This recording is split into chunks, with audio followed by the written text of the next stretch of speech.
Halo Bre, terima kasih sudah mampir dan klik video ini. Semoga rokok dan kopi kalian lancar. Tanpa banyak kata, kita mulai.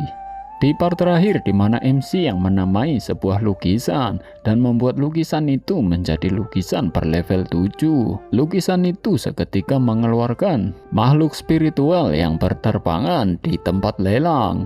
Karena lukisan itu membuat tempat lelang menjadi riuh dan orang saling berebut lukisan yang dilelang oleh MC. Harga lelang lukisan yang kini telah mencapai harga 20.000 batu spiritual membuat salah satu guru terpelajar ingin menawarnya. Karena penawaran yang akan segera ditutup, pelayan dari guru terpelajar ini seketika mengajukan harganya. Pelayan berkata, "Tuan mudaku menawar 21 token giok guru terpelajar bintang 4. Seseorang pengunjung yang mendengar itu, mereka berkata, 21 token giok guru bintang 4 itu setara dengan 21.000 batu spiritual. Orang itu sungguh sangat kaya. Tawaran yang sangat bernilai bagi semua orang, tapi ternyata tidak bagi MC. MC yang mendengar tawaran dengan pembayaran 21 token giok guru terpelajar bintang 5 membuat MC menjadi marah. Di dalam benaknya MC berkata, "Aku senang saat seseorang menawarkan 20.000 batu spiritual. Kenapa dia menawarkan token giok 21 token giok guru terpelajar bintang 4? Aku tidak menginginkannya, bahkan token giok guru bintang 6 pun tidak ada gunanya bagiku. Aku punya perpustakaan Tian Dao selama tidak ada cacat atau celah. Akurasinya tak tertandingi. Dia ingin membeli hartaku dengan token giok, bajingan." MC yang menjadi marah karena lukisannya ditawar menggunakan token giok. Dia lalu berkata kepada Tuan Sai, "Tuan Sai, bisakah Anda memberitahu bahwa aku tidak ingin token giok tetapi hanya batu spiritual?" Berpindah kepada guru terpelajar yang menawar lukisan MC dengan 21 token giok, dia yang merasa kini telah menang tawaran berkata, "Tidak ada yang berani menawar lagi. Kini aku akan mendapatkan lukisan itu." Sementara juru lelang yang sudah mendapatkan informasi dari Tuan Sai, jikalau pemilik lukisan tidak ingin menerima pembayaran berupa token giok, melainkan hanya berupa batu spiritual, dia berkata, "Adakah yang akan menawar lebih dari 20.000 batu spiritual? Jika tidak, ini untuk pria di ruangan 14. Mendengar itu, guru terpelajar dan juga pelayannya menjadi terkejut. Pelayan berkata, "Tuan mudaku baru saja menawar 21 token giok guru bintang 4. Bukankah nilainya lebih dari 20.000 batu spiritual? Jika itu tidak cukup, kami dapat menawarkan lebih banyak." Juru lelang menanggapi, "Oh, aku minta maaf Tuan. Penjualnya baru saja memberitahuku bahwa dia tidak menginginkan token giok tetapi hanya batu spiritual." Mendengar itu, guru terpelajar ini menjadi terkejut dan bergumam di dalam hati, dengan banyaknya pelajaran dia bisa belajar bahkan berteman dengan guru terpelajar bintang 4, tapi dia hanya ingin batu spiritual murahan. Juru lelang akhirnya mengetok palu dan memenangkan seseorang yang berada di ruangan 14 dengan harga 20.000 batu spiritual. Guru terpelajar ini yang hanya bisa melihati, dia menjadi kesal. Dia berkata kepada pelayannya, "Cari tahu siapa penjualnya." Pelayan berkata, "Ya Tuan muda, tapi lukisan itu telah terjual. Apa yang harus kita lakukan sekarang?" Singkat cerita, waktu lelang pun berlangsung. MC berhasil membeli 3 item dari pelelangan. Di dalam benaknya MC berkata, "Sekarang Xiaoya, Sheng Yan, dan Yuan Tao semuanya punya senjata. Adapun Liu Yang dan Wang Yin, aku akan melihat apakah ada senjata yang cocok untuk mereka nanti." Kini tiba saatnya. Juru lelang berkata, "Sekarang kami akan melelang item terakhir, item yang ditunggu-tunggu semua orang, humanoid logam tanpa jiwa." Humanoid logam tak berjiwa ini telah dinilai oleh pavilion penilai. Itu adalah Guardian Ancient Soul Oracle dan telah diwariskan sehingga hari ini nilainya tidak dapat diukur. Namun aku tidak bisa memutuskan harganya. Pemiliknya akan menjualnya secara pribadi. Juru lelang sembari menunjuk seseorang yang menaiki panggung, dia lanjut berkata, dia ingin menukarnya dengan harta yang dia butuhkan.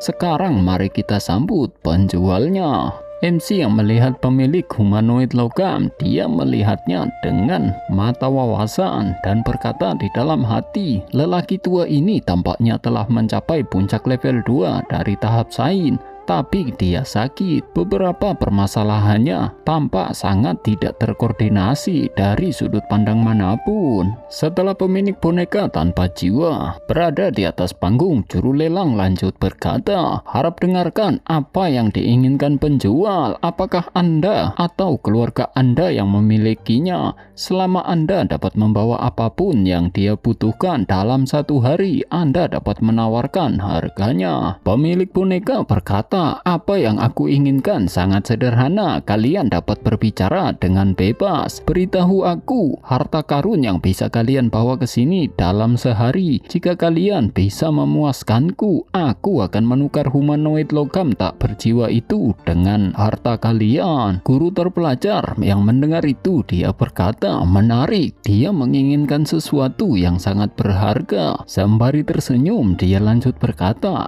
karena tidak ada batasan, tidak akan ada harga murah untuk mencegah humanoid logam tanpa jiwa itu dibeli oleh orang lain. Mereka yang ingin membelinya akan seenaknya menaikkan harga dan mengatakan harga yang bisa memuaskan orang tertentu. Dengan cara ini mereka akan menawarkan harga yang sangat tinggi dan berbagai harta karun. Orang tua itu hanya perlu memilih harta yang paling dia inginkan dan memiliki nilai tertinggi, dan dia pasti akan mendapatkan lebih dari sekedar melelangnya. Pelayannya lalu menanggapi, ya, beberapa harta karun dikumpulkan secara pribadi oleh beberapa pihak yang berkuasa dan mungkin tidak dapat diperoleh melalui pelelangan.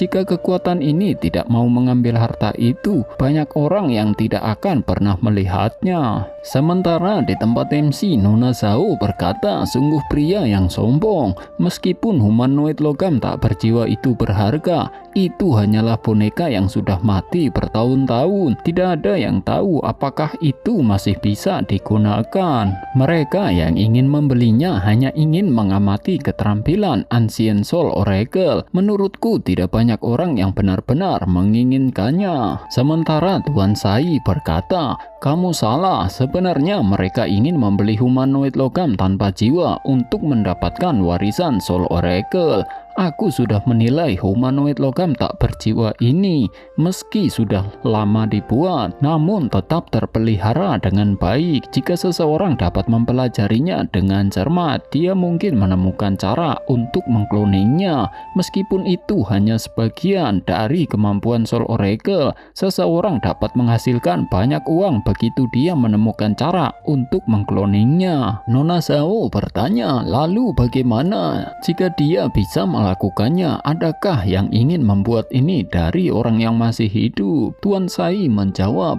manusia mempunyai umur panjang yang terbatas, namun jiwa mereka dapat hidup dalam jangka waktu yang lama. Jika seseorang merawat jiwanya dengan baik, ia dapat hidup selama 4 hingga 500 tahun. Jika seseorang menemukan cara untuk mengkloning humanoid logam tanpa jiwa, dia mungkin dapat memindahkan jiwa orang-orang yang sekarat ke dalamnya. Di zaman kuno, ketika pavilion guru terpelajar mengepung dan menekan Soul Oracle, Soul Oracle tersebut berkali-kali lolos dengan cara ini.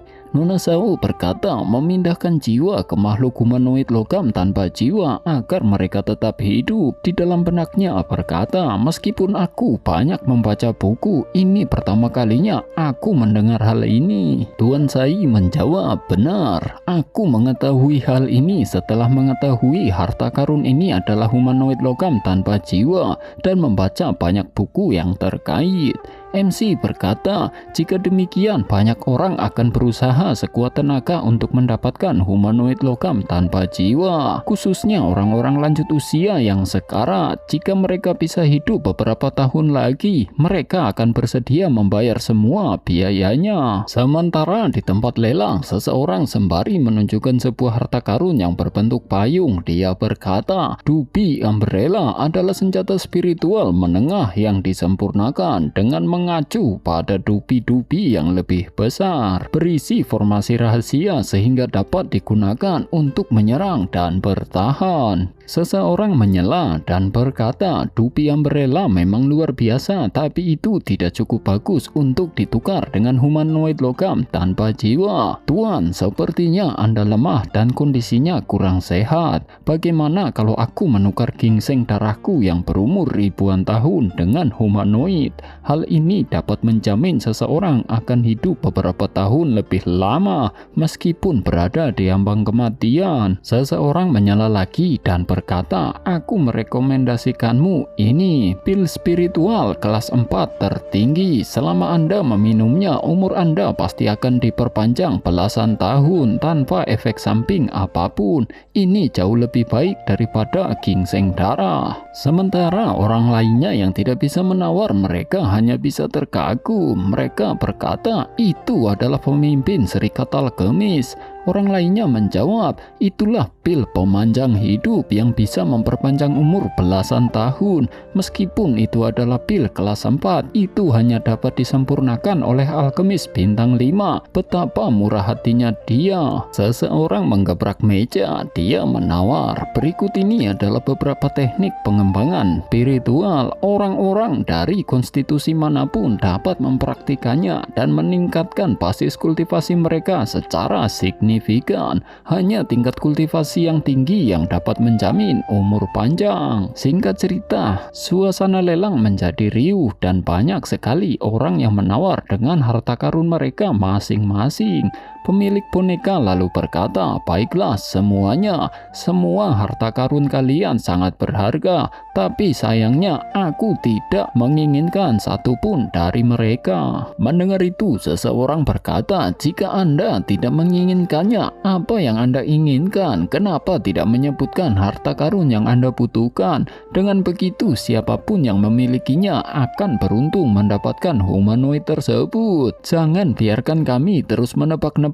Cukup beritahu kami harta apa yang Anda inginkan. Meskipun ada banyak orang lain ingin membeli humanoid logam tanpa jiwamu, tapi kami tidak punya banyak waktu untuk dihabiskan untukmu. Pemilik boneka yang akan berbicara tidak sengaja dia mengeluarkan aura di dalam tubuhnya. MC yang melihat itu berkata, dia menampilkan seni bela diri. Dia mulai menampilkan seni bela dirinya sebelum menyelesaikan kata-katanya. Itu aneh, aku akan memeriksanya terlebih dahulu. Kekurangan. Setelah mendapatkan sebuah buku dari perpustakaan Tian Dao, MC membacanya. Dia seketika terkejut dan berkata, ini sulit dipercaya. Sementara pemilik boneka lanjut berkata, aku tahu persis kenapa kalian ingin membeli harta karun ini. Orang yang bisa memberiku harta karun yang kuinginkan tidak hanya akan mendapatkan humanoid logam tanpa jiwa,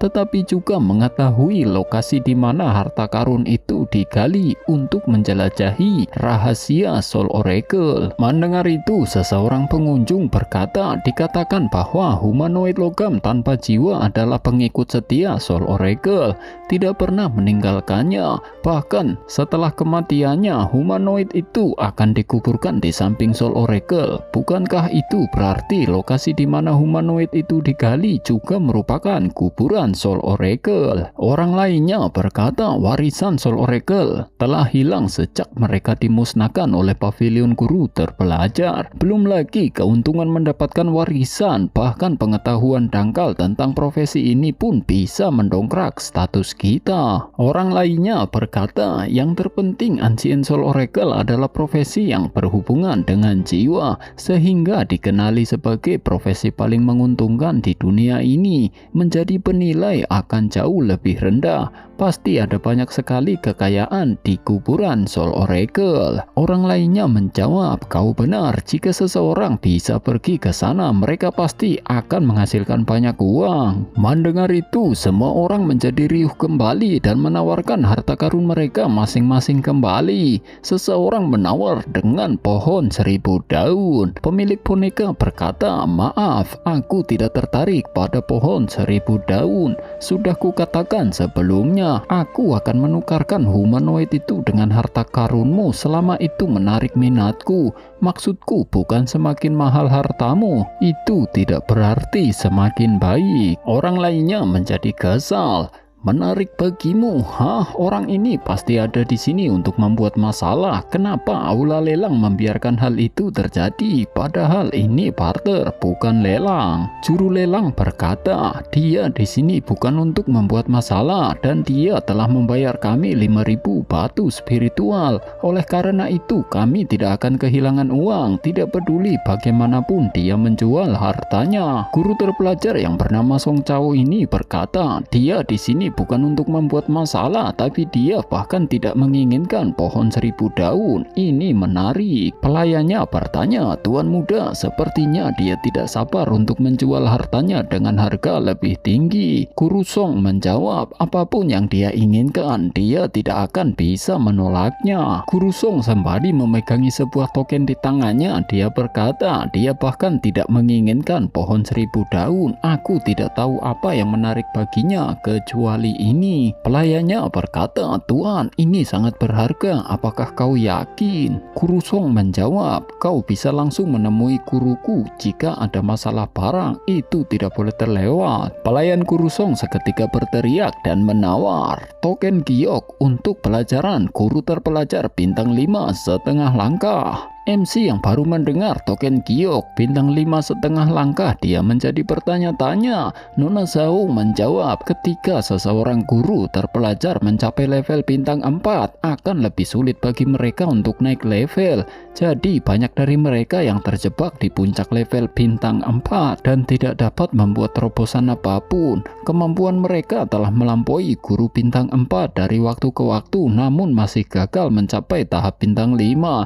Dengan demikian level bintang 5,5 langkah dihasilkan." Penasehat Jin berkata, "Tidak ada guru berprestasi setengah-setengah dan bintang 5 di seluruh aliansi nasional. Jadi nilai nasihat mereka jauh lebih tinggi dibandingkan dengan guru bintang 4 pada umumnya." Nona Zhao berkata lagi, "Bahkan dibandingkan dengan 21 token giok yang dia tawarkan sebelumnya, nilai token ini jauh lebih tinggi. Selama seseorang mendapatkan tokennya, itu seperti ada guru setengah langkah bintang 5 yang menemani mereka. Mereka dapat berkonsultasi dengan guru tentang pertanyaan apapun mengenai kultivasi.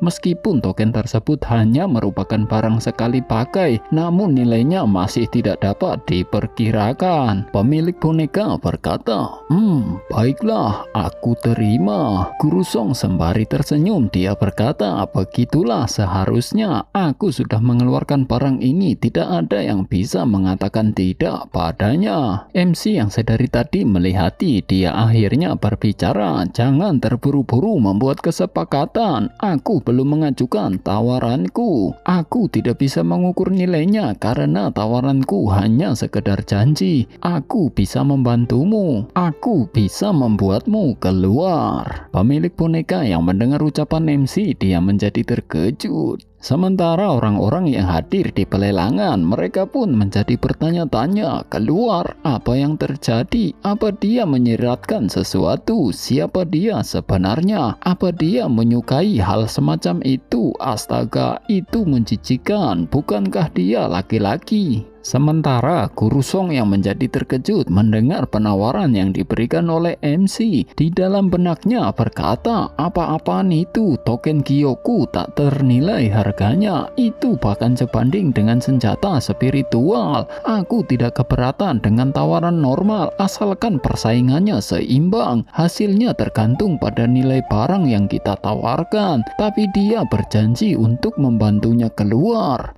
Pelayan Guru Song berkata, "Tuan muda, pria itu sedang berada di ambang kematian dan mungkin sedang tidak mood untuk menikmati kenikmatan seksual. Kalaupun iya, bukannya seharusnya dia membutuhkan wanita muda dan cantik daripada pria. Penawarannya cukup menarik. Aku tidak percaya dia punya nyali untuk mengucapkan kata-kata itu dengan lantang. Aku yakin bukannya hanya kita, tapi juga orang tua yang menjual humanoid itu akan menganggapnya sulit dipercaya." Guru Song menjawab, "Kau benar, seorang kultivator yang baik tidak akan pernah menyerah pada kesepakatan kotor semacam itu. Itu hanya akan membuatnya tidak masuk akal dan tidak tahu malu." Pemilik boneka bertanya kepada MC, "Tuan, apa kau serius?" MC menjawab, "Tentu saja, selama kau memberikan humanoid logam tanpa jiwa, aku akan mencoba yang terbaik untuk membantumu keluar." Pemilik boneka berkata, "Oke, aku setuju." Jawaban itu membuat semua orang pengunjung menjadi terkejut. Di dalam benak mereka berkata, "Apa? Dia tidak menginginkan harta apapun kecuali ini. Keinginannya sungguh aneh. Jika aku mengetahuinya lebih awal, aku akan membawa beberapa wanita cantik atau laki-laki sewaan ke sini." Begitu pula Guru Song dan pelayannya yang menjadi terkejut. Guru Song berkata dia setuju. "Apakah kita berada di rumah lelang atau rumah bordil?" Guru Song yang menjadi kesal, dia berkata lagi, "Sial, aku tidak tahu dia menyukai hal itu. Aku tidak akan membuang banyak waktu dan tenaga. Katakan padanya bahwa kita juga bisa membantunya mengeluarkan hal tersebut dan dia bisa melakukan apapun yang dia mau. Kita akan memenuhi semua persyaratannya." Pelayannya bertanya, "Apa? Tuan muda, bukankah itu terlalu berlebihan bagimu?" Guru Song berkata, "Apa yang kau pikirkan? Kau ingin aku melakukannya? Aku seorang guru terpelajar bintang 4. Bagaimana bisa aku melakukan hal seperti itu? Apa kau bercanda? Kau yang harus melakukannya. Selama dia setuju untuk menjual humanoid logam tak berjiwa itu kepadaku, kau harus melayaninya dengan baik dan memuaskannya." Pelayan Guru Song yang tidak mau melakukannya dipaksa oleh Guru Song sehingga dia dengan terpaksa menyetujuinya. Si pelayan dengan berat hatinya dia mengangkat tangannya dan berkata, "Tuan mudaku berkata bahwa dia bisa membantu Anda untuk mengeluarkannya juga." Mendengar itu, para pengunjung yang mendengarnya menjadi marah. Di dalam benak mereka berkata, "Hah, pria lainnya tidak tahu malu? Apakah mereka gila? Ini adalah lelang, bukan pesta seks. Apa yang kau lakukan?" Sementara MC yang mendengarkan penawaran dari Guru Song yang mengatakan jika mereka juga bisa membantunya keluar, di dalam benaknya berkata, "Sulit untuk mengeluarkannya, bahkan dengan perpustakaan Tian Dao yang serba bisa. Sulit bagiku untuk berhasil. Apa yang bisa dia lakukan?" MC lalu berkata, "Kau juga bisa membantunya mengeluarkannya. Bagaimana? Bisa kau ceritakan? Mari kita lihat metode siapa yang lebih baik dan kemudian dia bisa memilih yang lebih baik." Mendengar itu, Guru Song berkata, "Sial, bagaimana dia bisa begitu tidak tahu malu? Dia ingin aku mengatakan metodeku. Bagaimana bisa aku melakukan itu? Dan dia bahkan ingin mendiskusikan metode siapa yang lebih baik di depan umum. Apa-apaan ini?" MC berkata lagi, "Apa kau tidak tahu harus berkata apa? Aku yakin kau sebenarnya tidak punya metode untuk mengeluarkannya. Itu penawaran yang berbahaya." Guru Song yang disudutkan oleh MC untuk menunjukkan metodenya, dengan wajah malunya dia berkata, "Apa yang bisa kulakukan? Tentu saja aku akan membantunya dengan melakukan itu. Semua orang pasti tahu." MC berkata lagi, "Dengan melakukan itu, apa sebenarnya itu? Jelaskan." Dia kerasukan roh jahat dan sangat menderita karenanya. Metode apa yang kau miliki untuk mengusir roh jahat darinya? Jika berhasil, akan aku izinkan untuk mencobanya terlebih dahulu. Mendengar itu, Guru Song yang sudah menjadi sangat salah paham, dia menjadi terkejut dan berkata, "Kerasukan oleh roh jahat untuk mengusir roh jahat dari dalam dirinya. Aku bahkan melepaskan prinsipku, namun kau bilang bahwa kau berbicara tentang cara mengeluarkan roh jahat? Apa-apaan itu? Kenapa kau tidak menjelaskannya dengan jelas sebelumnya? Para pengunjung lainnya mendengarnya juga berkata, jadi maksudnya dia akan mengeluarkan roh jahat dari orang itu. Bila seseorang dirasuki roh jahat, ia berada dalam bahaya besar dan bisa mati kapan saja. Tidak heran pria itu tidak menginginkan harta karun itu.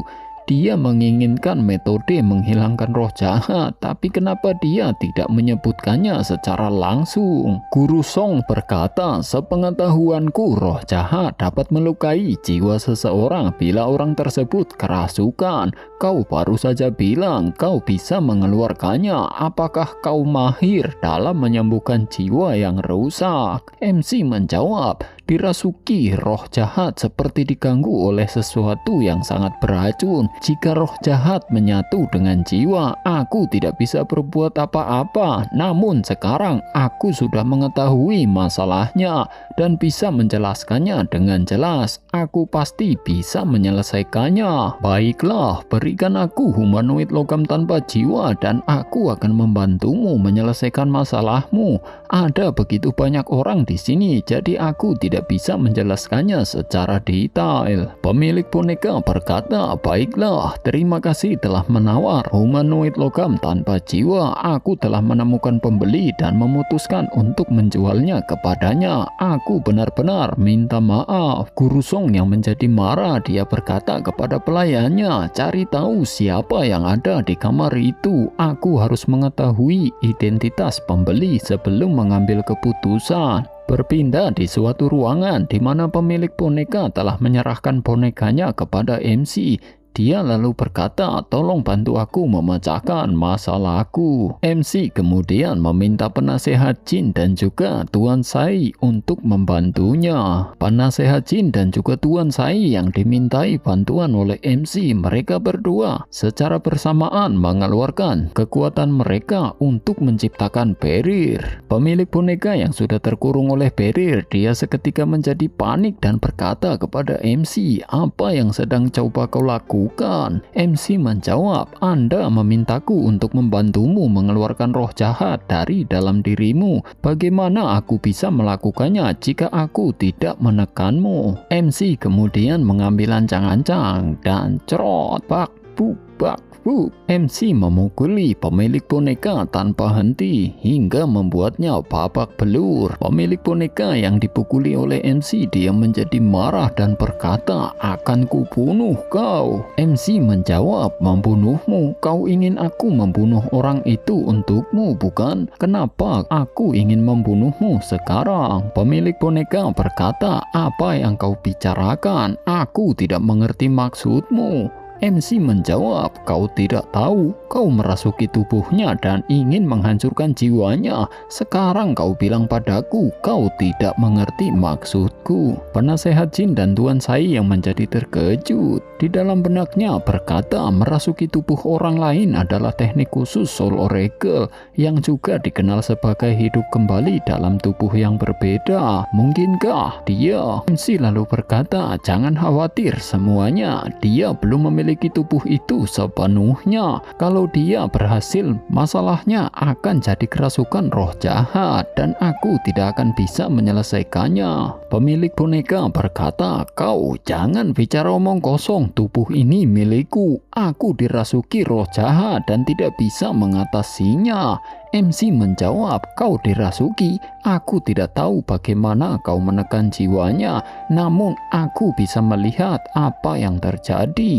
Kau datang ke sini untuk menjual humanoid logam tanpa jiwa, tapi kau menolak memberitahu kami apa yang kau inginkan dan membuat kami terus menebak-nebak. Jika tidak salah, jiwanya lah yang mendominasi tubuh saat ini.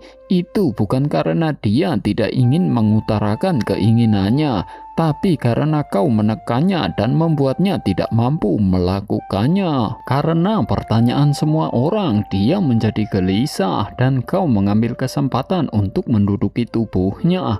Lalu kau mengatakan bahwa kau akan membawa orang yang membeli humanoid logam tak berjiwa itu ke makam sang oracle. Kalau tidak salah, kau ingin memiliki beberapa orang berkuasa ke makam, memasang perangkap di sana dan membunuh mereka. Pemilik boneka berkata, kau hanya mencoba menaikkan harga. MC menjawab, menaikkan harga? Baiklah, Tuan Jin, Tuan Sai, tolong lepaskan segelnya. Setelah barrier pelindung dilepaskan oleh Tuan Sai dan juga penasehat Jin, pemilik boneka sembari bangkit dia berkata, hah? Aku tahu kau tidak tahu cara mengusir roh jahat itu, jadi selamat tinggal. Melihat pemilik boneka yang akan beranjak, MC seketika menghadangnya dan berkata, aku membiarkan mereka melepas segelnya, tapi aku tidak bilang aku akan melepaskanmu. Pemilik boneka berkata, oh apa kau pikir kau bisa menghentikanku dengan kekuatanmu?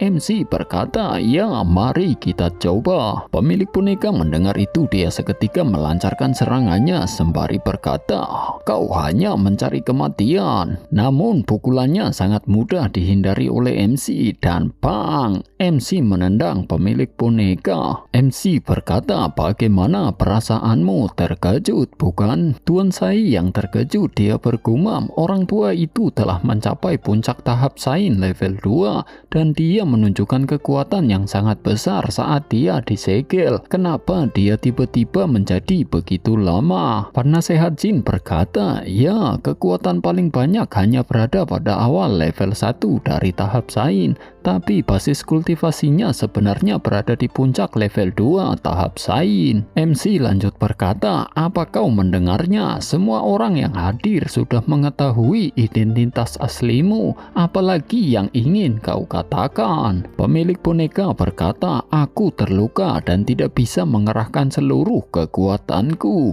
MC menanggapi, bahkan jika kau terluka, tidak mungkin kekuatanmu berkurang 2 level.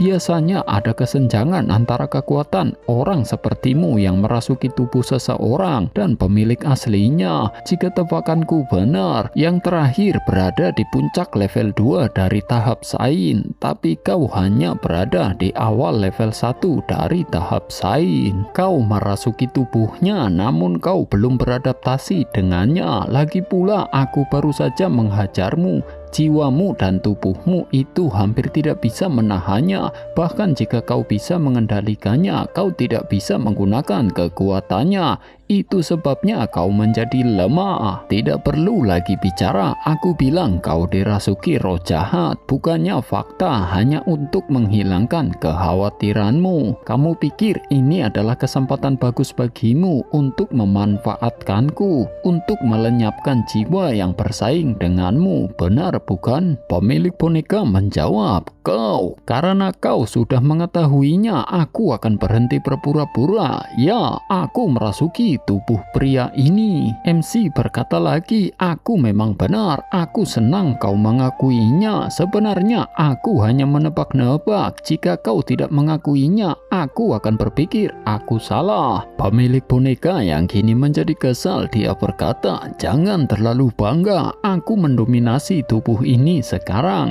jadi akulah tuannya. Bahkan jika kau mengetahui kebenarannya, apa yang dapat kau lakukan? Membunuhku? Apa kau berani? Tuan Sai berkata, Tuan Zhang, misteri jiwa sangatlah dalam dan bahkan para dewa tidak dapat sepenuhnya memahaminya.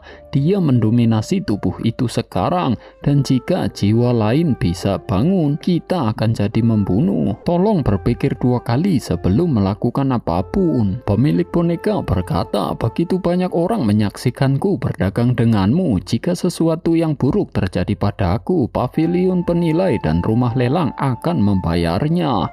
Izinkan aku memberimu saran. Ayo lanjutkan transaksinya, dan humanoid logam tak berjiwa itu milikmu. Tapi kau harus membunuh jiwa pemilik asli tubuh ini. Lagi pula ini transaksi, jadi kau bisa berdagang dengannya atau aku. Kenapa harus mengambil resiko? MC menanggapi, masuk akal. Aku hanya ingin humanoid logam tanpa jiwa. Sekarang setelah aku mendapatkannya, aku sendiri tidak perlu membuat masalah. Tapi kau bilang aku tidak bisa berbuat apa-apa. Aku baru saja memikirkan cara dan ingin mencobanya. Penasehat jin yang ingin menghentikan MC dihentikan oleh Nona Zhao. Nona Zhao berkata, jangan coba menghentikannya. Ini adalah kewajiban dan tanggung jawab seorang guru terpelajar dan dia tidak bisa menghindarinya. Para guru terpelajar mempunyai status tinggi sehingga mereka harus memikul tanggung jawab mereka. Kita tidak tahu nama atau latar belakang orang tua ini dan kita belum pernah melihatnya sebelumnya, tapi dia dirasuki oleh Soul Oracle dan bisa mati kapan saja.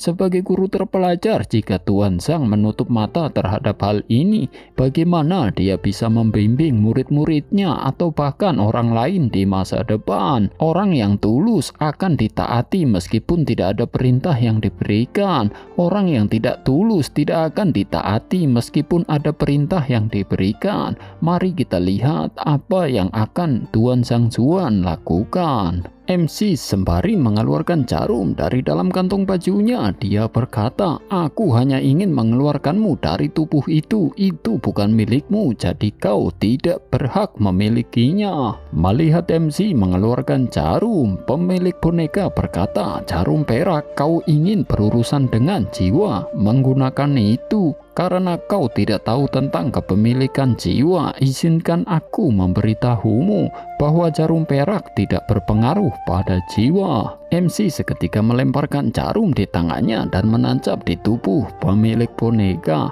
Itu membuat tubuhnya bergetar. Di dalam benaknya pemilik boneka berkata, bagaimana bisa? Kinya itu superior ki. Hanya sedikit orang di pavilion guru terpelajar yang memiliki superior ki yang diwariskan kepada keturunan Master Kung dan murid-muridnya. Bagaimana dia bisa memilikinya? Apakah dia keturunan Master Kung? Sial, aku bertemu pria yang sangat kuat setelah aku baru saja melarikan diri dari kuburan yang suram. Sungguh menyedihkan. Jiwa yang merasuki pemilik boneka, dia yang sudah tidak kuat berada dalam tubuh yang sedang ia rasuki. Jiwa Soul Oracle seketika keluar dari tubuh inangnya. Dia lalu berpindah kepada tubuh seseorang yang berada di ruangan itu. Pemilik tubuh asli yang sebelumnya dirasuki oleh jiwa Soul Oracle. Setelah pingsan beberapa saat, dia seketika bangun dan berkata,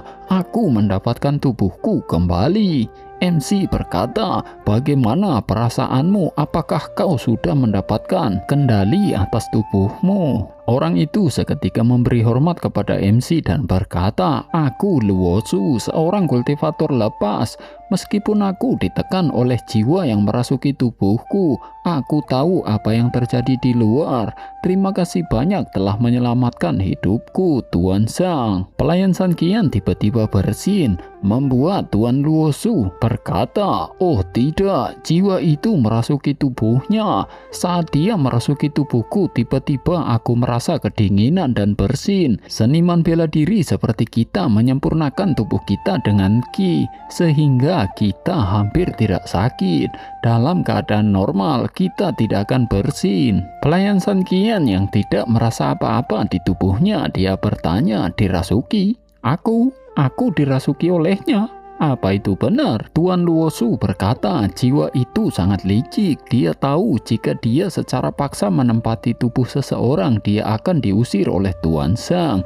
Jadi dia bersembunyi di suatu tempat setelah memasuki tubuhmu. Tubuh manusia itu besar, begitu dia bersembunyi, tidak ada yang bisa menemukannya. Tuan Sai berkata, menurut yang aku baca, jika seseorang dirasuki jiwa, jiwa tersebut dapat ditemukan saat ia mengendalikan memulihkan tubuhnya secara paksa. Namun jika dia terus bersembunyi dan menggunakan energi tubuh untuk memberi makan dirinya sendiri seperti parasit, segalanya akan menjadi rumit. MC seketika meminta orang lain untuk mundur sedikit dan meminta pelayan San Qian untuk menunjukkan seni bela dirinya. Pelayan San Qian yang mempraktekkan seni bela dirinya membuat semua orang yang melihatnya menjadi terkejut. Dalam gumamanya berkata, seorang Grandmaster menggunakan seni bela diri dari lower grade level mortal. Apa-apaan itu? MC seketika melesatkan tekniknya kepada tubuh pelayan San Qian. Jiwa yang merasuki pelayan San Qian, dia tiba-tiba berteriak dari dalam perutnya, "Bagaimana kau tahu aku di sini?" MC menjawab, "Keluarlah dan aku mungkin akan mengampunimu." Jiwa yang merasuki pelayan San Qian berkata lagi, "Keluar." "Hah, karena kau ingin membunuhku, aku akan mati bersamanya. Anak ini baru berada pada tahap Grandmaster. Aku tidak bisa melahap Luosu, tapi aku bisa melahapnya dengan mudah. Aku bisa menekan jiwanya dalam sekejap. Bahkan jika kau membunuhku, kau hanya bisa mendapatkan mayatnya. Lagi pula, aku akan mati, jadi aku akan membunuh orang sebanyak yang aku bisa. Aku akan melahap orang lain setelah membunuhnya. Aku tidak berwujud dan tidak terlihat. Kau tidak dapat menangkapku. Apa yang bisa kau lakukan padaku? Haha. Tolong. Apa itu?" Jiwa yang merasuki pelayan San Qian di dalam tubuhnya tiba-tiba merasa kesakitan dan boom. Tuan Luosu berkata, "Basis kultivasi San Qian bertambah karena Soul Oracle dan meningkat pesat. Tidak seperti Soul Oracle yang memurnikan jiwa mereka, seniman bela diri biasa mengolah ki untuk memurnikan tubuh mereka. Oleh karena itu, Soul Oracle akan mengintegrasikan basis kultivasi seumur hidup mereka ke dalam jiwa mereka. Bahkan jika Soul Oracle merasuki tubuh seseorang, dia dapat pulih dengan cepat alih-alih menjadi rentan. Jiwa tersebut telah dimusnahkan, yang berarti seluruh landasan kultivasinya telah menjadi makanan dan dimasukkan ke dalam tubuh yang dimilikinya. Kekuatan Soul Oracle adalah kekuatan jiwa murni tanpa atribut apapun. Kultivator manapun dapat menerimanya tanpa ketidakcocokan. Jika aku tidak salah, basis kultivasinya akan meningkat tajam. Nona Zhao yang melihat pelayan San Qian mengeluarkan aura dari jiwa Soul Oracle yang begitu banyak dan meluap-luap. Dia berkata dia melahap Soul Oracle itu. Penasehat Jin sembari melihat pelayan San Qian di dalam benaknya berkata, tuan mudanya menggunakan jarum perak untuk mengeluarkan Soul Oracle dari tubuh Luosu, dan dia benar-benar dapat melahap jiwa itu dengan ekspresi polos saat dirasuki olehnya. Tidak heran mereka begitu sombong di aula racun. Dan wus, pelayan San Qian kini telah menerobos ke tahap Sain. Pelayan San Qian yang kebingungan di dalam benaknya berkata, "Kekuatanku, bukankah jiwa itu mencoba melahapku? Kenapa aku malah mengambil kekuatannya? Apakah karena ki yang ditinggalkan tuan mudaku di tubuhku?" Kisah menarik apa yang akan terjadi? Kita tunggu di part berikutnya. Seperti biasa, untuk kalian yang ingin mendukung Mimin bisa cek link yang ada di deskripsi. Terima kasih dan sampai jumpa.